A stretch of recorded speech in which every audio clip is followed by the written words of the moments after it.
です。お疲れ様です。では、おそらく台風のせいで暇です。だからこの絵ってでもよく見ない。そんなことないか知らない。な。ね。あ、これ45なんですね、IBU。ブルドッグと変わらんやん。うん。でもなんかめっちゃ苦く感じる。そうだね。フルーティー感が少ないんじゃない。フルーティーで書きかせないんじゃん。これはこれでうまい。美味しい。どこ？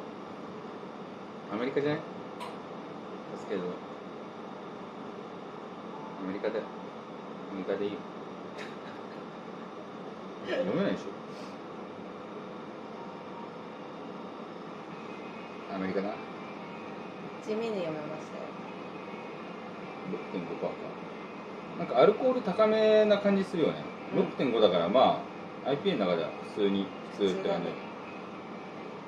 だからでも俺はもうだいぶビール飲んだよな。しかも営業終わりに。そうだね。クラフトビールめっちゃ詳しくなったね、ひよりちゃんとか。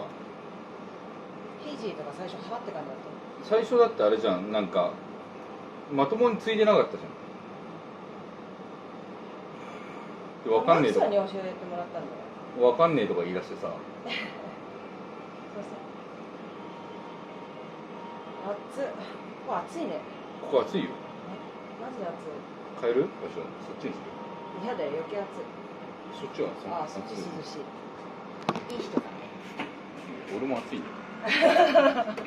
ああ、涼しい。やばいじゃん。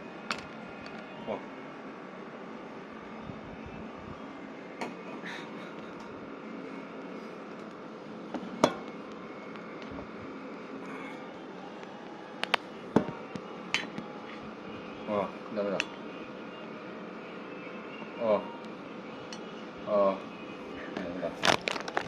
ダメだ。お疲れ様でした。